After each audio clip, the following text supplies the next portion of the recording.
What is up, everybody, and welcome to FLW Videos. If you read the title, the thumbnail, the intro, you know that we are talking about part 3 of the Ultra Unlock bonus that we ended up unlocking from Pokemon Go Fest. And part 1 was all centered around the Pokemon Dialga. We're just about to wrap that up and transition over into part 2, which is focused all on the Pokemon Palkia. But part 3 has been strictly a mystery going on with this. Now, probably the most popular speculation is that the Pokemon Arceus was finally going to get its debut into Pokemon Go, a Generation 4 Pokemon that has simply not been introduced yet. And I've got some good news and some bad news. The bad news is if you thought that, you're wrong. Don't worry. I thought that that was going to end up being the solution too. The good news is that we are getting new Pokemon, but it's not Arceus. Instead, it's Generation 8 legendary Pokemon. Now, I did not expect this. If you did expect this, then you deserve a round of applause, a pat on the back, because that's pretty impressive. But don't worry about it. If you want to learn a little bit more about these Pokemon and it's new to you, Generation 8, I totally get it. And what we're going to be doing is actually a deep dive on these two Pokemon. I actually want to do it tomorrow so that I can spend a little bit more time on gathering the information. We'll learn the typing, the stats, talk about its potential, all sorts of things like that. So if you're interested in that, make sure to smash that subscribe button. But also, if you enjoy this type of content and staying up to date, make sure to turn that like button shiny blue. It's kind of a Pokemon reference, so I feel like I am relating to my audience. So let's go ahead and dive into this actual article. And by the way, I will include a link to the actual infographic that you can take away with you. You can share it with your local communities, everything like that. The first thing that we have to talk about is the actual timing of the event. So if we go ahead and scroll down, we can see that it's going to end up being from Friday, August 20th until Tuesday, August 31st. So it's going to be roughly 2 weeks, a little bit shy of 2 weeks. And we also have quite a bit of time to kind of prepare for this. So at least in my mind, the most value that I'm seeing out of this is we can kind of take a look at some of the new Pokemon, discuss their potential a little bit. And of course, the deep dive is going to be great. And so if you end up seeing a Pokemon that you think deserves a deep dive besides the two legendaries, I'm for sure going to do that. Then definitely let me know in the comment section below. But I think for the most part, it's going to be mostly valued around the preparation. What Pokemon do you end up focusing on? So let's go ahead and take a look. Now, beforehand, we mentioned that this event was going to take place from August 20th until August 31st. But it is important to mention that these actual spawns are going to deviate a little bit from that. So the first thing that's going to happen is one legendary Pokemon is going to be put out by itself. I believe it's Zacian, but definitely let me know how to pronounce it in the comment section. I'm sure you will. Is going to be out exclusively within the first week. And then the second Pokemon, Zamazenta. Wow, that's kind of hard to say. So Zamazenta is going to be out, but it's going to go past the actual bonuses of this part 3, where part 3 ends on August 31st at 8 p.m. Zamazenta is still going to be in raids until September 1st, 10 a.m. within your local time. So we're going to get a week out of these two Pokemon, which I think is going to be fun. And I'm excited to dive into the deep dive on these two Pokemon. Now, beyond just the actual legendary Pokemon themselves, there are also going to be a couple of other Galar Pokemon that get their debut into Pokemon Go, which if you think about it is pretty crazy because we've got several Pokemon even as far back as Generation 3 with Kecleon, that's not in Pokemon Go. And here we are doing a video talking about Generation 8 Pokemon being added into Pokemon Go. Come on, Niantic, what are you doing?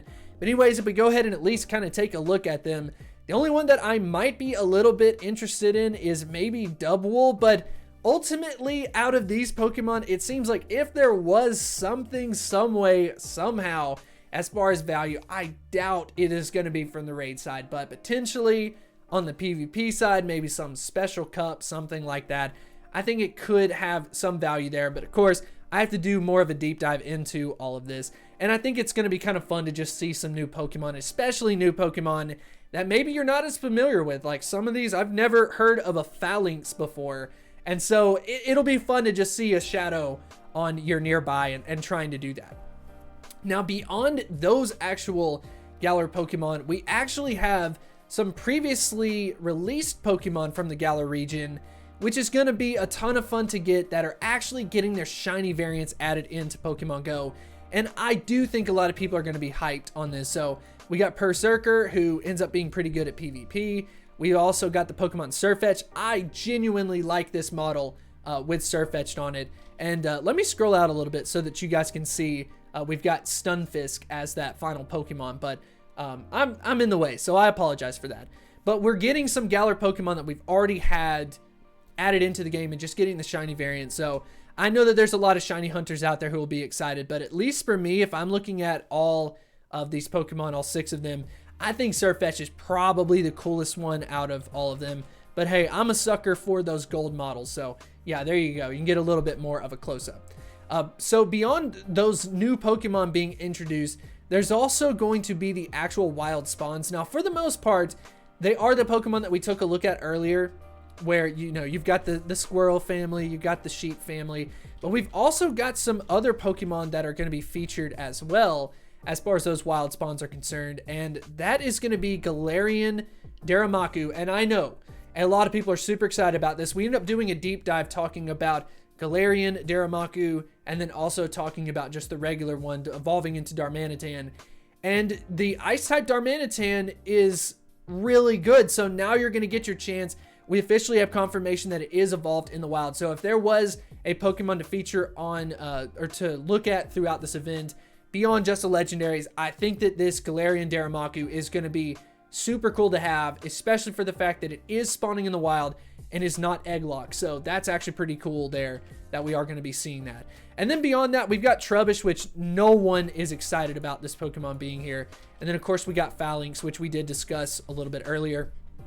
And then for the 7-kilometer eggs, it's going to be pretty close to what we've had before. There's not any newer Galarian Pokemon being added into the eggs that we haven't already seen. Like some of those Pokemon that we mentioned before that are new to the game, they're not being featured in eggs, or at least put in as like the advertisement aspect of it, but they very well could end up being in on the raid side of it. So just kind of expect that. I'm not seeing anything in here about actual raids, so that's going to be a little bit of a question mark.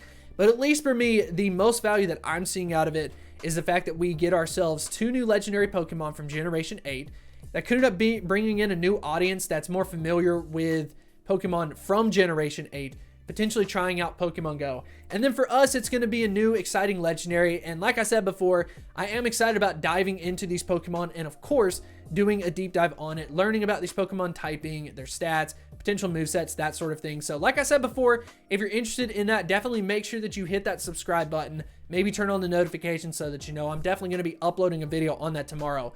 But I actually want to go ahead and end with a question of the day. When you take a look at all of these Pokemon in this event, do you think that this ends up meeting the expectations of what you thought that the 3rd unlock was going to be? Is it up to par? Is it up to snuff? Definitely let me know. And of course, let me know which Pokemon you plan on catching, which Pokemon you plan on focusing. Of course, I want to clear out these Pokemon out of just Pokédex reasons. And then the only Pokemon I'm going to focus on probably on the wild is this Galarian Darumaka, because I really want to get myself the Ice-type Darmanitan just kind of powered up and ready to go. But of course, the question is for you, so I definitely want to know what you think about this event in the comment section below. Also want to give a huge shout out to the supporters over at Patreon and also the members on YouTube. Thank you so much. If you want to support the channel, definitely check out the link in the description to join the exclusive patrons and members only Discord channel. We talk about Pokemon Go and coordinate for raids, so if you want to connect with other players, make sure to check out that link, and I will see you next time.